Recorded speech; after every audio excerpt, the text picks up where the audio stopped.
Assalamualaikum warahmatullahi wabarakatuh.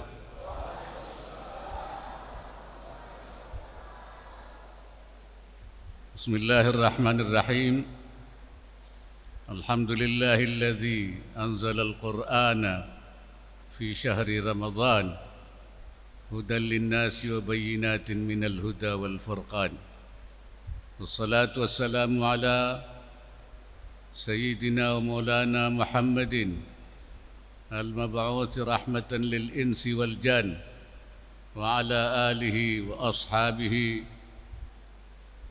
أولي الفضل والعرفان المكرمين para ulama, Ketua Majelis Ulama Provinsi Sulawesi Utara, Kota Madya Manado, dan seluruh para ulama dan para pengurus Masjid Awal Fathul Mubin, para jemaah sekalian. Pertama, saya bersyukur kepada Allah Subhanahu wa taala karena di bulan suci Ramadan yang mubarak ini dan di akhir Ramadan saya bisa bersilaturahim dan bersama-sama bisa melaksanakan salat Isya dan Tarawih bersama di masjid ini. Kunjungan saya ke Manado ini antara lain adalah dalam rangka mengukuhkan kepengurusan Komiti Daerah Ekonomi dan Keuangan Syariah.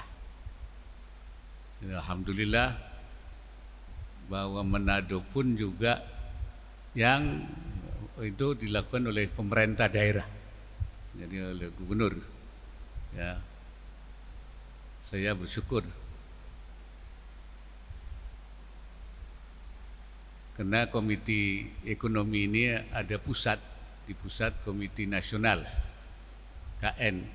EKS, Komite Nasional Ekonomi dan Keuangan Syariah, yang ketuanya juga Bapak Presiden, Wakil Ketua dan Ketua Hariannya Wakil Presiden, saya sendiri, Sekretarisnya Menteri Keuangan, dan anggotanya semua Menko, semua menteri-menteri terkait.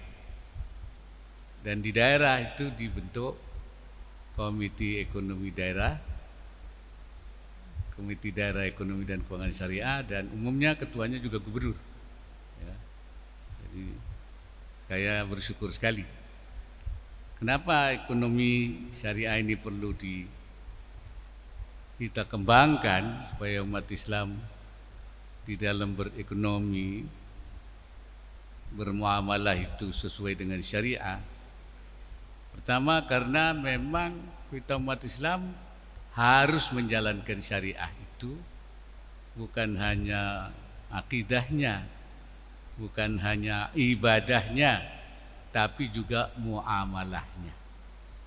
Muamalah itu artinya ekonominya sesuai, yang tidak ada ribanya, tidak ada ghararnya, tidak ada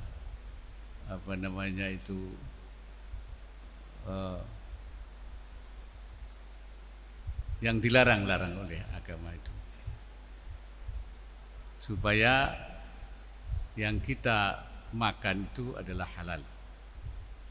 Karena muamalah yang tidak sesuai dengan syariah oleh ulama dikatakan al-muamalah ghairu masyru'ah fi hukmil adam. Muamalah tanpa syariah itu sama dengan tidak ada. Walaupun ada kegiatannya tapi tidak direken. Wal ma'dumi syar'an kal ma'dumi hissan. Yang tidak ada menurut syarak sama dengan tidak ada menurut fisiknya, hisnya. Walaupun banyak, uangnya banyak, tetapi tidak dinilai, tidak dianggap bernilai. Karena dalam agama harta itu ada yang mutakawim, ada ghairu mutakawim. Ada yang bernilai, ada yang tidak bernilai. Nah, yang bernilai itu yang yajuzu intifa'u halal ikhtiyar, yang boleh memanfaatkannya itu pada waktu normal. Artinya barangnya halal dimakan oleh kita. Kalau dalam darurat itu lain. Kalau darurat itu babi juga boleh, bangkai juga boleh, namanya darurat. Tapi dalam ikhtiar tidak boleh. Nah, yang boleh-boleh itu dalam agama dianggapnya malun mutakawwimun, yang bernilai. Itulah kenapa kita harus syariah. Yang kedua, supaya kita tidak mencegah kita untuk masuk ke neraka. Dalam rangka mengamalkan ku anfusakum wa ahlikum nara. Jaga dirimu dan keluargamu dari api neraka. Caranya salah satunya adalah tidak mengkonsumsi yang haram, yang tidak sesuai syariah. Karena apa? Kullu lahmin nabata min haramin fannaru aula bihi. Mana-mana daging yang tumbuh, yang kita makan, anak kita makan, keluarga kita makan, yang tumbuh dari hasil sesuatu yang haram, yang tidak halal, maka bagiannya neraka. Jadi bagaimana kita menyelamatkan itu daripada tidak mengkonsumsi haram. Itu ada beberapa macam. Ada zatnya. Zatnya itu seperti babi, bangkai, hurrimat alaikumul maitatu waddam wa lahmul khinzir. Itu bendanya.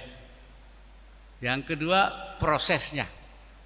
Prosesnya itu barangnya halal seperti ayam, tapi tidak dipotong dengan cara yang benar. Dipukul saja kepalanya, walaupun halal barangnya, tapi jadi haram. Karena apa? Tidak menggunakan dzabihah syar'iyyah, tidak dipotong, ya, jadi haram karena prosesnya. Nah, yang ketiga, cara mendapatkannya, tidak menggunakan cara-cara yang sesuai dengan masyru'ah. Muamalahnya, transaksinya tidak. Karena itu maka kita kembangkanlah supaya masyarakat umat Islam bermuamalah secara syariah melalui ekonomi dan keuangan syariah. Saya kira itu yang harus difahami oleh umat Islam. Maka ada bank syariah, ada asuransi syariah, ada pasar modal syariah, itu semua ada sertifikasi halal, ada industri halal, itu yang kita kembangkan. Ini hal yang patut. Kenapa dibuat komite daerah untuk menggerakkan ekonomi syariah di daerah, supaya digerakkan, dihidupkan, ya. Jangan sampai potensinya besar tetapi tidak muncul, tidak tergerak.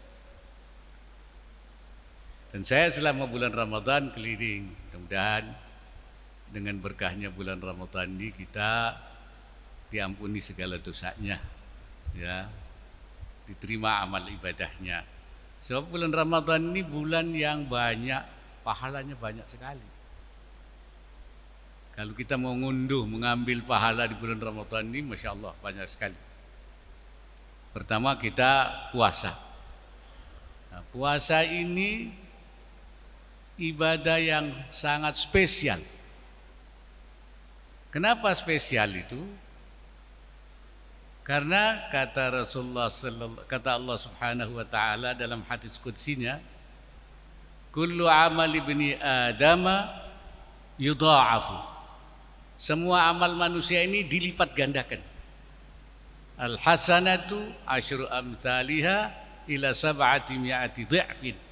Ada yang sampai kebaikannya itu 10 kali dan ada yang sampai 700 kali.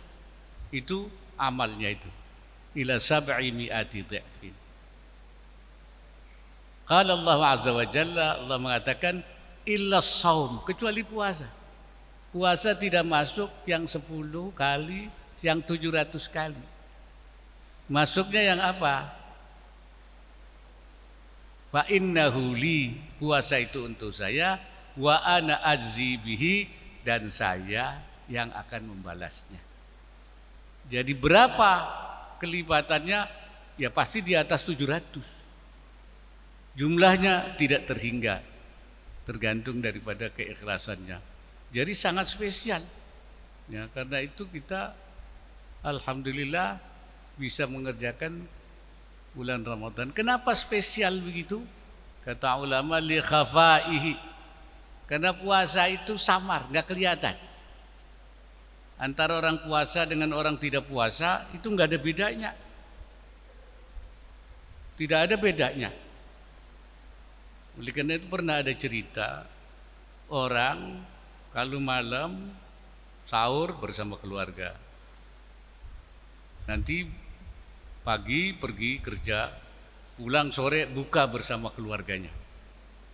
Ya, keluarga menganggap dia puasa, karena nggak ada tanda-tanda tidak puasa. Baru ketika suatu hari sakit perut, pulang jam 3 siang ke rumahnya, sakit perut, muntah, begitu keluar ada baksonya. Istrinya kaget, perasaan istrinya waktu sahur nggak ada baksonya kok. Kok kenapa jadi muntah ada baksonya ini? Rupanya kalau jam 9 pagi sahur lagi dia di tempat kerjanya. Tapi tidak kelihatan pulang itu. Li khafaihi, karena memang orang puasa itu. Kalau orang sholat kelihatan, rukuk sujudnya kelihatan. Orang berzakat kelihatan, memberi, ada yang menerima. Orang haji bahkan kadang-kadang di antar rame-rame, dijemput rame-rame. Kalau orang puasa nggak kelihatan sama sekali. Andai kata orang puasa itu masuk ke kamar mandi, minum begitu, keluar nggak ada orang tahu bahwa dia tidak puasa. Makanya pahalanya besar sekali. Karena orang puasa itu orang yang jujur. Jadi kalau orang mau melihat kejujuran itu, ya ke orang puasa itu. Nggak ada orang dia tetap baca. Dan disiplin, orang puasa itu disiplin. Kurang 5 menit saja suruh makan tidak mau dia, belum waktunya. Jadi orang puasa itu mengandung makna kejujuran dan kedisiplinan.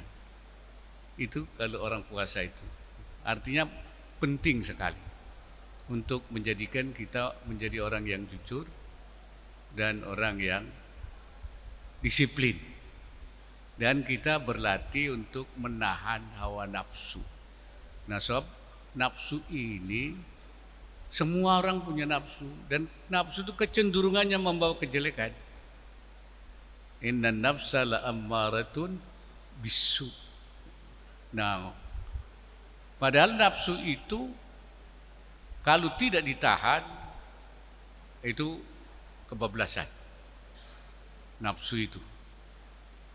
Makanya Nabi mengatakan kalau orang diberi harta 1 gunung, dia pengen 2 gunung. Diberi emas 1 gunung, dia ingin 2 gunung, terus saja. Ya, ingin 1 rumah, minta pengen 2 rumah, 3 rumah.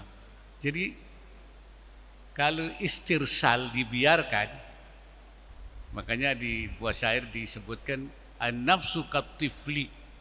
Nafsu itu seperti anak kecil, orok. Syabba ala hubbir radha'i, dia tumbuh maunya menete pada ibunya. Jadi kalau dibiarkan terus saja, sampai umur berapa tahun pun masih mau nete saja. Wa in taftimhu yam fatimi, dan kalau berhentikan, disapih kalau orang Jawa bilang, maka dia akan berhenti. Nafsu itu seperti itu. Kalau dibiarkan itu bahaya sekali. Ya. Itu. Makanya Imam Ibnu Athaillah mengatakan, tamakkunu halawatil hawa minal qalbi wadda'ul udal. Menempatnya keenakan manisnya hawa nafsu di dalam hati itu penyakit yang sulit disembuhkan. Harus benar-benar berlatih, berjihad, berjuang untuk mengendalikan hawa nafsu itu. Makanya ketika Nabi pulang dari perang Badar, beliau mengatakan, raja'na minal jihadil asghar ilal jihadil akbar. Kita pulang dari perang kecil kepada menghadapi perang besar. Para sahabat tanya, perang besar itu apa Nabi? Perang Badar ini besar sekali. Ya, melawan tentara musyrik habis-habisan. Kata Nabi, perang besar itu jihadun nafsi, melawan hawa nafsu. Dan perangnya sepanjang masa sampai kita wafat. Terus saja. Ya. Jangan dikira ulama juga tidak, ulama pun juga menghadapi perang. Ya. Untuk melawan hawa nafsu itu. Ya. Ini perjuangan yang tidak. Nah, puasa itu belajar kita. Ya, nafsu apa saja itu. Nafsu makan itu ditahan. Biasanya orang suruh berhenti makan itu susah. Nafsu harta, nafsu kekuasaan, nafsu ingin jadi pemimpin. Kata Syekh Nawawi Al-Bantani, syahwat yang paling sulit untuk diobatinya, ashabus syahwat ilajan hubbur riyasah. Nafsu yang paling syahwat paling sulit diobati, cinta kepada kepemimpinan, ingin jadi pemimpin. Makanya jadi kalau orang terjadi berebutan pemimpin, baik pemimpin negara, pemimpin ormas, pemimpin apa saja, ya, perkumpulan apa saja, karena memang yang paling sulit itu diobatinya hubbur riyasah. Wa huwa akhiru ma kharaja min qulubis sadiqin. Kata Syekh Nawawi, dan hubbur riyasah itu sesuatu paling belakang keluarnya dari hatinya orang yang berjuang betul-betul. Orang berjuang betul-betul untuk bisa memerangi nafsunya, syahwatnya, yang paling belakang keluar itu yaitu hubbur riyasah, ingin jadi pemimpin. Pemimpin RT, RW, ya apa saja perkumpulan itu. Makanya terjadi satu hubbur riyasah. Itu juga kalau kita punya keinginan, ya, itu termasuk bagian dari syahwat yang as'abu syahwat ilajan. Itu saya kira. Jadi amalan puasa ini berdimensi banyak sekali. Hikmahnya banyak sekali. Dan memang ajaran agama itu, syariat itu semuanya berhikmah. Tidak ada yang tidak ada hikmahnya itu. Seperti katakan oleh Imam Ibnul Qayyim, inna syari'ata mabnaha wa asasaha alal hikami wa masalihil ibad. Syariat itu bangunannya, fondasinya dibangun di atas hikmah-hikmah. Enggak ada yang enggak ada berhikmahnya itu. Semuanya berhikmah. Baik ibadah ritual maupun ibadah sosial. Wa hiya adlun kulluha. Syariat itu semuanya adil. Enggak ada yang tidak adil. Wa rahmatun kulluha, semuanya rahmat. Wa maslahatun kulluha, semuanya maslahat. Wa hikmatun kulluha, semuanya hikmah. Oleh karena itu kata beliau, wa kullu mas'alatin kharajat 'anil adri ilal jur, mana-mana ada masalah yang keluar dari keadilan kepada ketidakadilan, wa minar rahmati ila diddiha, dan dari rahmat kepada lawannya rahmat. Rahmat itu kasih sayang, lawannya itu kebencian, permusuhan. Mana-mana yang membawa kebencian, kemusuhan. Wa minal maslahati ilal mafsadah, dan dari maslahat kepada kerusakan, membawa kerusakan. Wa minal hikmati ilal abas, dan dari hikmah kepada abas, main-main, tidak ada nilainya. Falaisat minas syariah, itu bukan syariah.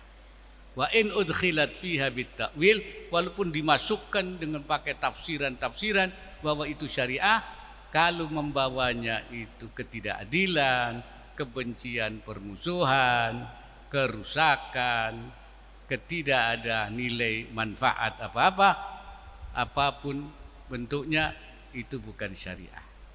Fasyari'atu adlullahi baina ibadi, syariat itu adalah keadilan Allah di antara hambanya. Wa rahmatuhu baina khalqi, dan rahmat Allah di antara makhluknya. Wa dhilluhu fi ardihi, dan naungannya di antara di buminya. Wa hikmatu ad-dallatu alaihi wa ala sidqi rasuli, dan hikmah Allah yang menunjukkan keberadaan Allah dan kebenaran Rasulnya Nabi Muhammad sallallahu alaihi wasallam. Itu adalah syariat. Satu lagi mungkin yang saya perlu jelaskan juga, bahwa di bulan Ramadan ini kita disuruh banyak sedekah. Apalagi kalau kita memberi makan orang puasa, memberi buka orang puasa. Kata Rasulullah, man fattara sa'iman fakana lahu ya mithlu ajrihi. Siapa yang memberi makan orang puasa iftar, dia dapat pahala seperti orang puasa. Min ghairi ayyun qasa min ajri shaimi syai'un, tanpa dikurangi apapun. Jadi seperti itu. Ada lagi yang menarik, wa man faman fattara sittan wa thalathina sha'iman fi kulli sanatin faka'annama samad dahr. Siapa yang memberi makan dalam setahun 36 orang puasa, 36 saja. Tiap tahun sama dengan dia berpuasa sepanjang masa. Kenapa seperti itu? Karena 36 itu kalau kali 100 saja 360. 360 berarti setahun. Berarti sama dia dengan puasa setahun. Tiap tahun dia kasih 36. Berarti tiap tahun dia puasa, setiap tahun puasa. 36 aja. Sittan wa thalathina sa'iman. Nah, kalau lebih lagi, wa man katsara bi fitri saimina ala hadhihi niyyah, kalau dia memperbanyak memberi makan berbuka orang puasa dengan niat ini, kataballahu lahu, katanya itu kataballahu lahu saumal usur wad duhur. Kalau lebih lagi, banyak lagi, sama dengan dia ditulis oleh Allah puasa bermasa-masa, ya, bukan satu masa tapi bermasa-masa. Suhu al-usur wad duhur. Jadi banyak sekali itu pahalanya. Jadi kalau kita mau mengambil pahala di bulan Ramadan ini, Masya Allah, saya kira mudah-mudahan Ramadan ini Ramadan yang kita diberi Allah. Apalagi di akhir Ramadan ini ada satu malam yang kita sebut, yang disebut yaitu malam Lailatul Qadar. Lailatul Qadar ini yang pahalanya khairun min alfi syahr, yaitu lebih baik dari 1000 bulan. 1000 bulan 83 tahun. Satu malam sama dengan kita memperoleh pahala 83 tahun. Mudah-mudahan kita dapat Lailatul Qadar. Aqulu qawli hadza wa astaghfirullahal azim. In nuridu illa al-islah ma taufiqi illa billah. Wallahu al-muwaffiq ila aqwamit thariq. Assalamualaikum warahmatullahi wabarakatuh.